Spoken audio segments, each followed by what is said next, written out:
विनोद और काव्या की शादी हुए 1 साल पूरे हो जाते हैं। पहले तो काव्या की परिस्थिति को देखकर विनोद को बड़ा अजीब लगता था, लेकिन घर में नहीं है ये सोचकर उससे कभी कुछ कहता नहीं था। धीरे धीरे देखता हुआ उसको समझ आ जाता है कि उसकी पत्नी बहुत ज्यादा कंजूस है और ये सब कुछ उसके परिवार वाले भी देख रहे थे। काव्या की ये हालत को देखकर वो बिल्कुल बर्दाश्त ही नहीं कर सकते थे। उनकी जिंदगी ऐसे ही चल रही थी कि एक बार विनोद अपनी पत्नी से कहता है, देखो काव्या, कल सुबह माँ और बाबूजी दोनों ही यहाँ आने वाले हैं। कितना टाइम हो गया माता पिता को यहाँ आए हुए। हमारी शादी हुए बहुत नए नए दिन थे, तब उनसे मुलाकात हुई थी। एक बात काव्या, माँ बाबूजी आने के बाद ना उनका अच्छे से ख्याल रखना, किसी भी चीज की कोई कमी ना हो उनको, वरना अच्छा नहीं रहेगा ना। अरे ये आप कैसी बातें कर रहे हैं जी? जैसे मेरे लिए मेरे माता पिता है वैसे ही आपके माता पिता भी है ना। मैं उनका अच्छे से ख्याल रखूंगी, ये तो मेरी जिम्मेदारी बनती है ना। आप बिल्कुल चिंता मत कीजिए, उनका ख्याल मैं अच्छे से रखूंगी। बस मैं भी यही चाहता हूँ कि तुम उनका अच्छे से ख्याल रखो। अब वो रहेंगे भी तो बस कुछ ही दिन रहेंगे ना। अब इन दिनों में जो कुछ भी हमें करना है, हमें अच्छे से करना है। सब कुछ उनकी पसंद का बनाकर खिलाना, समझ गई? अरे हाँ जी हाँ, ठीक है, मैं समझ गई। पत्नी के मुंह से हाँ ठीक है का जवाब सुनने के बाद भी विनोद के मन में कुछ अजीब सी गड़बड़ी सी तो पैदा हो गई थी। जैसे तैसे सुबह हो जाती है और सुबह होते ही विनोद के माता पिता दोनों ही घर पहुंचते हैं। उनके साथ साथ विनोद का एक दीदी का बेटा भी था जिसका नाम दीपक था। दीपक भी उन लोगों के साथ ही अंदर आता है। उन लोगों का लगेज ले लेती है और काव्या उन लोगों से कहती है कि पहले जाकर आप लोग फ्रेश होकर आ जाइए। मामा जी, ओ मामा जी। अरे ओ दीपक, कितनी देर लगाएगा यार, जल्दी निकल ना। जल्दी नहा कर, मुझे भी तो ऑफिस जाना है। अरे यहाँ तो आधी बाल्टी पानी ही पड़ा हुआ है मामा जी, इतने पानी में कैसे नहा कर आ जाऊं? टैप को मैं इधर उधर घुमा तो रहा हूँ लेकिन पानी ही नहीं आ रहा मामा जी। ये जरूर काव्या की ही करतूत है, अभी जाकर देखता हूँ। अरे दीपक, वो ऊपर देख, ऊपर एक वाल्व नजर आएगा, उसको ना घुमा दे, फिर पानी आने लगेगा। ये बात कहता हुआ बहुत ही जल्दी जल्दी विनोद अपनी पत्नी काव्या के पास आता है और उससे कहता है कि तुमने पानी का वाल्व क्यों बंद कर दिया? वो ना सासू माँ के लिए और ससुर जी के लिए तो मैंने बकेट से पानी रख दिया है। वो तो बच्चा छोटा सा है ना, सारा पानी बर्बाद कर देगा, इसीलिए मैंने उसके लिए आधी बकेट पानी ही रखा था। अच्छा, तो फिर तुमने वाल्व क्यों बंद कर दिया? अगर उसको पानी की जरूरत होती तो वो खुद ही घुमा लेता ना। अरे मैं भी तो वही कह रही हूँ, बच्चा छोटा सा है ना, पानी कहीं बर्बाद न कर दे, इसीलिए मैंने ऐसा किया था। आप तो मुझसे ऐसे सवाल कर रहे हैं जैसे कि आप कोई डिटेक्टिव हो। अरे सर जाइए, जल्दी से नहा लीजिए, ऑफिस के लिए टाइम हो रहा है। इस तरह अपने आप में ही जो कुछ उसके समझ आ रहा था वो सब कुछ बकता हुआ वहां से विनोद चला जाता है और इधर उसकी सास और ससुर दोनों ही हॉल में बैठे हुए थे जिनको वो इडली लाकर देती है। पूरी रात सफर करके आए थे ना बेटी, ज्यादा ना मुझे भूख नहीं लगी है, लेकिन ये दवाई तो मुझे खानी ही पड़ेगी ना। इस दवाई के कारण कुछ न कुछ तो लेना ही पड़ेगा। ये 2 इडली मेरे लिए काफी है बेटी, ये बाकी 2 ना निकाल दे। अच्छा ठीक है सासू माँ, जैसा आप कहे। और ससुर जी आप तो 4 खाएंगे ना, या फिर 2 निकाल दूं? उसका ये जवाब सुनकर वो दोनों ही चौंक जाते हैं और उसकी तरफ ऐसे ही देखते रह जाते हैं। इतने में विनोद वहां आता है। अरे अगर आपको और खानी है तो लीजिए ना पिताजी, वैसे तो बहुत सारी इडली पड़ी है घर में। वो तो बस काव्या इसलिए कह रही है कि माँ की तरह आप भी 2 इडली खाकर उठ जाएंगे, यही उसका कहने का मतलब था। अच्छा अच्छा, तो वो बात है। ठीक है बेटी, मैं ना पेट भर के खाऊंगा।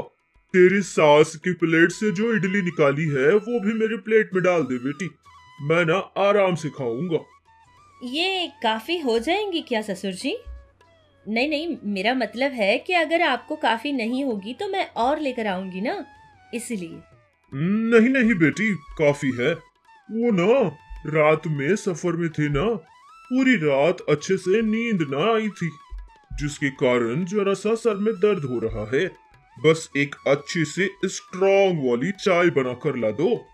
उनकी बात सुनकर ठीक है ससुर जी कहती हुई रसोई में जाती है और ठीक 5 ही मिनट में चाय बनाकर लाकर दे भी देती है।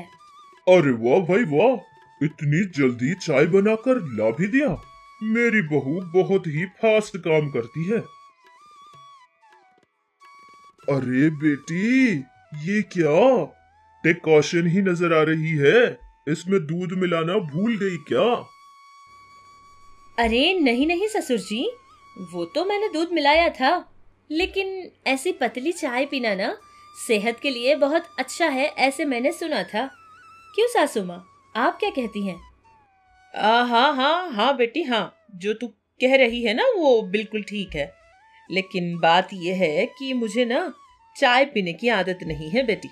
एक काम कर, मेरे लिए कॉफी बनाकर लेकर आ जा। पी कर ना थोड़ा सा आराम करूंगी। सर ना थोड़ा सा दर्द हो रहा है मेरा। सास की कही ये बात सुनकर सास के लिए कॉफी बनाती है और लाकर उसको दे देती है। अरे बहू, ये क्या? इसके अंदर कॉफी का पाउडर मिलाना ही भूल गई क्या? बिल्कुल दूध जैसा लग रहा है। सासू माँ, ये लीजिए आपकी कॉफी। कॉफी पाउडर कहीं ज्यादा तो नहीं मिल गया, देखिए पहले पीकर, क्योंकि ना कॉफी बहुत स्ट्रॉन्ग पीने से ना गैस्ट्रिक की समस्या आ जाती है। और तो और, अगर गाढ़ी कॉफी पियेंगे ना तो आपको अजीर्ण की समस्या भी हो सकती है। वो तो आप इतनी बड़ी उम्र की है, अब इस उम्र में अपनी सेहत का ख्याल हम खुद नहीं रखेंगे तो बीमार पड़ जाएंगे ना। आपकी सेहत के लिए ये बहुत अच्छा है सासू माँ। आपने कहा था कि सर दुख रहा है, जल्दी से पी लीजिए वरना कॉफी ठंडी हो जाएगी। काव्या की कही बातें सुनकर उसकी सास का चेहरे का रंग पूरी तरह से उड़ जाता है। ये पीना तो उसको बिल्कुल पसंद नहीं था, लेकिन फिर भी चुपचाप सारी की सारी कॉफी वो पी जाती है। फिर दोनों पति पत्नी मिलकर अपने कमरे में चले जाते हैं और इधर विनोद काव्या के पास आता है और उसको सारी बातें समझाता है कि घर में कैसे रहना है। ये सब समझाकर वो भी अपना काम करने के लिए ऑफिस चला जाता है। और घर में जो दीपक था उसको भी वो नाश्ता देती है और फिर उससे कहती है कि तुम चुपचाप बैठकर टीवी देखो और मैं जाकर खाना बनाकर आती हूँ। इतना कहकर अपने सास और ससुर को खाना बनाने का काम खत्म होने के बाद खाने के लिए दोनों को ही बुलाती है। उसकी बनाई हुई सब्जी बहुत ज्यादा अच्छी थी, जिसका स्वाद उनको बहुत अच्छा लगता है, जिससे काव्या के ससुर उससे कहते हैं कि ये स्वाद अच्छा है, मुझे थोड़ा और खाना डाल दो। ये बात सुनते ही काव्या उनसे कहती है, अरे ना ना ससुर जी, आपने बहुत ज्यादा चावल खा लिए हैं। इस उम्र में इतना चावल नहीं लेते हैं, बीमारियां पैदा हो जाएंगी, शुगर, वजन बढ़ना और पता नहीं कैसी कैसी। ये सब नहीं होना है, इसका मतलब चावल ज्यादा नहीं खाना है। अच्छा, ऐसी बात है तो फिर ठीक है बेटी, रहने दे।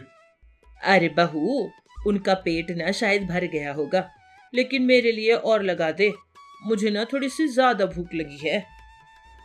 अरे सासू माँ, जब मर्द ही अपने सेहत का इतना ख्याल रख सकते हैं तो हम तो औरतें हैं ना, हमें अपने सेहत का और ज्यादा ख्याल रखना चाहिए। एक बार सोचिए, जो मैंने कहा वो ठीक है कि गलत? हाँ हाँ हाँ हाँ बेटी, हाँ, तू जो बोल रही है ना वो बिल्कुल ठीक है, रहने दे। मामी जी, मामा ने मुझसे कहा था कि वो मेरे लिए चॉकलेट्स और स्वीट्स लेकर आए थे। क्या आप मुझे खाने के लिए देंगी? अरे दीपक, थोड़ी देर पहले ही तो खाया था तुमने, अब और नहीं मिलेंगी, शाम को ही मिलेगा जो कुछ भी मिलेगा। अजी सुनते हो, ये कैसी लड़की है, हर बात के लिए कुछ न कुछ कहती ही रहती है, हर चीज के लिए रोक देती है। अरे भगवान, आजकल की जमाने की लड़की है ना, अब ऐसी छोटी छोटी बातों में बहुत ज्यादा ना सावधानी से काम करते हैं ये लोग। ये भी तो हमारे बच्चे की जिंदगी के लिए अच्छा ही है ना, ज्यादा सोच मत। क्या अच्छा है क्या बुरा है मैं तो नहीं जानती जी, पता नहीं मेरे बेटे का ख्याल ठीक से रख रही है कि भी नहीं। शादी करके दी थी तो कैसे हीरे की तरह चमकता रहता था मेरा बच्चा, अभी देखो तो सूखी फली की तरह बन गया है। अरे बुद्धू धीरे बोल, अगर लड़की सुन लेगी तो उसको दुख पहुंचेगा ना। उस दिन विनोद ऑफिस में परमिशन लेकर घर बहुत जल्दी पहुंच जाता है। विनोद के घर के अंदर आते ही दीपक उसके पास जाता है और उससे कहता है, मामा जी मैं ना अपने घर चला जाऊंगा मामा जी। अरे दीपक, क्या हुआ बेटा? आज ही तो आया था ना, और आज ही जाने की बात भी कर रहा है, क्या हुआ? मामी ना मुझे खाने के लिए कोई स्नैक्स नहीं देती है मामा जी। मैं अगर फ्रिज के पास जाकर कोई ड्रिंक पीना चाहता हूँ तो वो ले लेती है, और जब स्वीट्स खाने का मुझे मन करता है और मैं कबोर्ड के पास जाकर लेना चाहता हूँ तो मुझे मना कर देती है। और तो और उस कबोर्ड को उन्होंने ना लॉक भी कर दिया। मैं जब मैच देखता हूँ तो कहती है कि इतनी देर टीवी देख रहे हो, ये कहती हुई वो टीवी भी ना बंद कर देती है मामा जी। और मैं जब नाना जी का फोन लेकर कोई गेम खेलना चाहता हूँ तो कहती है कि चार्जिंग खत्म हो गई। ये कहकर वो फोन भी मेरे हाथ से खींच लेती है मामा जी। और अरे बस बस बस कर यार, एक ही बार में इतनी सारी कंप्लेंट्स। अच्छा ठीक है, मैं जाकर ना काव्या से बात करता हूँ, ठीक है? तेरी मामी को मैं समझा दूंगा कि तुझे कैसे पसंद रहता है। वो सब छोड़, ये देख तेरा फेवरेट समोसा चाट लेकर आया हूँ, आजा आजा जल्दी से खा ले। विनोद अपने माता पिता के पास जाकर उनका हाल पूछता है। कहता है कि आप लोगों को किसी चीज की कोई कमी तो नहीं हो रही, यहाँ सब कुछ आपको ठीक तो लग रहा है ना? विनोद की ये बात सुनकर विनोद की माँ सरोजा उससे कुछ कहना चाह रही थी, लेकिन सरोजा का पति उसको इशारतन समझाता है और उसको रोक लेता है। उन दोनों की ये हरकत देखकर विनोद को सारी बात समझ आ जाती है और तभी अपने माता पिता से वो कहने लगता है, मुझे लगता है कि काव्या के बर्ताव की वजह से आप लोग थोड़े बहुत परेशान हैं। वैसे शुरू में तो मैं भी बहुत परेशान रहता था और मुझे प्रॉब्लम भी होती थी, लेकिन बाद में उसके पिता ने मुझसे सारी सच्चाई कह दी थी। उन्होंने कहा कि काव्या जो बहुत छोटी सी थी तब उसके पिता की नौकरी चली गई थी। उन लोगों के पास पैसा बिल्कुल नहीं था। घर में खाने के लिए या उनको कोई चीज़ की भी ज़रूरत होती तो उसके लिए भी उनके पास पैसे नहीं होते थे। और तो और काव्या की स्कूल की फीस देने के लिए भी उनके पास पैसे नहीं होते थे, जिससे उन्होंने ऑटो तब चलाया था। तभी से काव्या ने ठान लिया कि आज के बाद जितना भी पैसा मेरे पास जमा होगा मैं वो सारा का सारा पैसा जमा करती रहूंगी, उनमें से कोई पैसे खर्च नहीं करूंगी। हाँ, उसके बाद उसके पिता को अच्छी सी नौकरी तो मिल गई थी, उनकी जिंदगी बहुत अच्छी भी बदल गई थी, लेकिन काव्या की ये पैसे जमाने की आदत गई नहीं थी, क्योंकि काव्या आने वाली जिंदगी के बारे में बहुत ज्यादा सोचती है। पैसे बचत करना ये बहुत अच्छी बात है, इसी बात की सीख वो मुझे भी हमेशा देती है। बस उसके बारे में सच्चाई जानने के बाद मैंने अपनी सोच को बदल ली थी, वरना मैं भी पहले बहुत परेशान रहता था। अगर आपको उसकी इन्हीं हरकतों पर गुस्सा आ रहा है तो मैं आपसे माफी मांगता हूँ। इस तरह सारी बात विनोद अपने माता पिता को समझाता है। विनोद की सारी बातें सुनकर विनोद के माता पिता बहुत ज्यादा खुश होते हैं और समझते हैं कि हाँ, हमारी बहू जो कुछ कर रही है बिल्कुल ठीक कर रही है, क्योंकि आजकल के जमाने में फजूल खर्ची बहुत ज्यादा करते हैं, बेकार में ही पैसा खर्च करते हैं, और जब बहुत बड़ी जरूरत आ जाती है तो उनके पास पैसा नहीं रहता। इससे तो बेहतर यही होगा कि थोड़ा बहुत अपने खर्चों को कम करें और आगे वाली जिंदगी के लिए कुछ बचत करें। फिर इतना ही नहीं, उनके बेटे से वो लोग ये भी कहते हैं कि बेटा, तुम्हारे आने वाली जिंदगी के बारे में अब हमें कोई चिंता नहीं, क्योंकि तुम्हारी पत्नी इतनी अच्छी जो है। ये बात सुनकर विनोद भी बहुत खुश होता है और जाकर अपनी पत्नी से सारी बात भी बता देता है और कहता है कि दीपक तो छुट्टियां मनाने के लिए हमारे पास आया है, छोटा सा बच्चा है, जब तक यहाँ रहेगा उसे अपनी मर्जी के मुताबिक रहने दो। और उसके बाद जितने भी दिन वो लोग वहाँ रहे थे सब कुछ उनकी मर्जी के मुताबिक ही चलता रहता था, और दोनों सास ससुर तो जो अपनी बहू कहती थी वही सब कुछ सुनते रहते थे। इतना ही नहीं, काव्या भी उसके सास ससुर को बिल्कुल अपने माता पिता की तरह प्यार देती थी। उनकी सारी जरूरतों को वो पूरे करती थी। परिवार में चाहे लोग कितने भी अलग अलग सोच के क्यों ना हो, जब एक बन जाना चाहते हैं तो एक दूसरे की पसंद को और नापसंद को वो समझने लगते हैं। अगर ऐसा समझने लगेंगे तो हर परिवार खुश होकर जीने लगेगा, जिससे एक दूसरे के बीच बना प्यार कभी खत्म ही नहीं होगा। तुलसी बहुत ज्यादा ही सुंदर लड़की थी। सुंदरता के साथ साथ तुलसी का मन भी बहुत साफ और बहुत ही अच्छा था। लोगों से प्यार करना, अच्छी बात करना और उन लोगों की सहायता करना तुलसी के सारे गुण थे। कहने के लिए तो तुलसी बहुत सुंदर थी और उसके अंदर बहुत सारे अच्छे आदत भी थे, लेकिन तुलसी में कोई कमी थी तो वो उसके बाल थे। हाँ, तुलसी जब पैदा हुई थी तब से ही तुलसी के सर पर एक भी बाल नहीं होता था। इस बात से वो हमेशा बहुत दुखी होती थी और बहुत निराश भी हुआ करती थी। देखते ही देखते तुलसी अब शादी की उम्र को पहुंच गई थी। बहुत सारे रिश्ते तो तुलसी को देखने के लिए आते थे, लेकिन तुलसी एक गंजी लड़की है ये बात सुनकर सारे रिश्ते वापस लौट जाते थे। अब गंजा होना उसका कोई गुनाह या गलती नहीं थी। जब ये भगवान की मर्जी थी तो वो बेचारी उसमें क्या कर सकती थी, लेकिन लोगों को इन सारी सोच से कोई वास्ता नहीं था। सारे लोग तुलसी को देखते और इनकार करके चले जाते थे, जिससे उसका परिवार बहुत परेशान रहता था। एक बार की बात है, प्रताप नाम का एक लड़का और उसकी माँ तुलसी को देखने के लिए उसके घर पहुँचते हैं। तब तुलसी का पिता उसके सर पर नकली बाल लगा देता है, यानी कि विग का इस्तेमाल करता है। तुलसी विग लगाते ही और ज्यादा सुंदर लगने लगी, जिससे प्रताप और उसकी माँ को तुलसी बहुत पसंद आ जाती है। तभी प्रताप की माँ तुलसी के पिता से कहती है, देखिए भाई साहब, आपकी बेटी हमें बहुत पसंद आई है। अगर आपकी भी मर्जी हाँ ही है तो कह दीजिए, शादी की सारी बात पक्की कर लेते हैं। क्योंकि बड़े लोगों का कहना है कि जब सब कुछ पसंद आ गया हो, ठीक ठाक हो, तो अच्छे काम में देर नहीं करते। जी जी, आपकी बात बिल्कुल सच है, लेकिन हमें पसंद आने से क्या फायदा? बच्चों की भी तो मर्जी पूछनी चाहिए ना। अगर आपकी इजाजत हो तो मैं दोनों बच्चों को एक दूसरे से बात करने के लिए कहूँगा, क्योंकि उन दोनों की मर्जी आपस में हम जान लेंगे तो ये हम सबके लिए अच्छा होगा। आप क्या कहती हैं?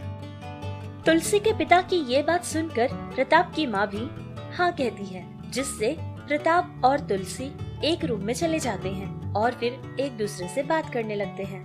तब तुलसी प्रताप से कहती है, देखिए, मैं आपकी माँ को बहुत ज्यादा पसंद आई हूँ और शायद ऐसे देखकर आपको भी मैं बहुत अच्छी ही लगी होंगी, लेकिन जो मैं दिख रही हूँ वो असल में मैं नहीं हूँ। मेरे अंदर एक कमी है और वो ये है कि मेरे सर पर बिल्कुल बाल नहीं है। जब मैं पैदा हुई थी तब से नहीं है।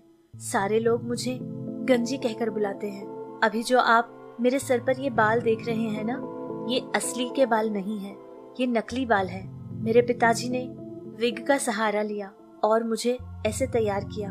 बहुत सारे रिश्ते ऐसे ही मना करके मुझे चले गए थे क्योंकि मैं गंजी हूँ। अब मैंने तो आपको सच्चाई बता दी, आगे आपकी मर्जी, जैसा आप चाहेंगे वैसे ही करूँगी। अच्छे से सोच लेना और आपका जवाब मुझे बताना, क्योंकि मैं आपकी जिंदगी से खेलना नहीं चाहती हूँ।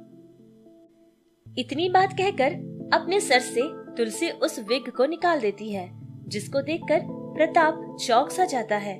कुछ समय के लिए प्रताप बिल्कुल चुप हो जाता है, खामोशी से ऐसे ही सोच में पड़ जाता है, लेकिन थोड़ी देर बाद उससे कहता है, देखो तुलसी, तुम मुझे बहुत अच्छी लगी और मैं तुमसे ही शादी करूंगा, लेकिन एक बात तुम्हें हमेशा याद रखनी है। ये बात कि तुम्हारे सर पे बाल नहीं है तुम किसी को नहीं बताओगी, मेरी माँ को भी नहीं। अगर ये बात माँ को पता चलेगी तो वो कुछ न कुछ करेंगी और ये शादी से मुझे बहुत दूर कर देंगी, और ये मैं नहीं चाहता हूँ। लेकिन ये कैसे हो सकता है? सच्चाई तो कभी न कभी सारे लोगों के सामने आ ही जाती है ना। अगर ऐसा कुछ हो गया तो हम क्या कहेंगे? अरे जब कुछ होगा तब हम देख लेंगे, लेकिन फिलहाल तुम बिल्कुल चुप रहो और जैसा मैं कहता हूँ वैसे ही करो। प्रताप की कही ये बात सुनकर तुलसी भी हाँ कहती है। इस तरह दोनों परिवार की इजाजत से दोनों की शादी बहुत ही धूमधाम से हो जाती है। जमुना की एक बड़ी बहू भी रहती थी जिसका नाम जया था। जया भी बहुत ज्यादा सुंदर थी, लेकिन उसकी सुंदरता का उसको बहुत ज्यादा गर्व होता था। सोचती थी कि उससे खूबसूरत लड़की दुनिया में और कोई नहीं है। उसके साथ साथ बड़ों की मर्यादा करना भी जया अच्छे से नहीं जानती थी, जिससे जमुना को अपनी बड़ी बहू से ज्यादा प्यार और लगाव नहीं था। लेकिन छोटी बहू तुलसी के आने के बाद तुलसी ने सारा घर संभाल लिया था। सारे लोगों का बहुत अच्छे से ख्याल रखती थी, जिससे जमुना को छोटी बहू से बहुत ज्यादा लगाव हो गया था और उसके हर काम को वो पसंद करने लगी। ये सब देख रही बड़ी बहू जया को बहुत ज्यादा जलन होती थी। हमेशा छोटी बहू से जलती रहती थी। कुछ दिनों तक तो सब कुछ ठीक ठाक चल रहा था। एक दिन की बात है, तुलसी का हाथ पकड़ने की जगह उसकी चोटी पकड़कर खींचती है, जिससे उसको ऐसे खींचते ही उसकी बनाई हुई नकली चोटी यानी कि उसका विग उसके सर से हट जाता है और नीचे गिर जाता है, जिसको ऐसे देखते ही सारे लोग हंसने लगे। सारे लोग तुलसी का मजाक उड़ाने लगे कि गंजी बहू इतनी भी बुरी नहीं है। ये बात सुनकर उसको बहुत तकलीफ हुई थी। ये सब देखकर बड़ी बहू जया कहती है, देख लिया ना सासू माँ कि आपकी खूबसूरत छोटी बहू का कारनामा। देखा आपने, असल में तो गंजी है, लेकिन नकली बाल लगाकर हम सबको धोखा दे रही थी। बहुत सच्ची है आपकी छोटी बहू। वैसे गंजी बनकर भी ना बहुत ही सुंदर लग रही है आपकी खूबसूरत सी छोटी बहू। अरे ये क्या, कितनी धोखेबाज है री तू। तूने क्या सोचा कि जिंदगी भर ये सच्चाई हमसे छिपाकर जी लेगी? अभी के अभी मेरा घर छोड़कर निकल जा, वरना धक्के मार के मेरे घर से बाहर निकाल दूंगी। ये सारी बातें कहकर तुलसी को जमुना उसके घर से बाहर निकाल ही रही थी कि ठीक उसी समय प्रताप घर पहुंचता है।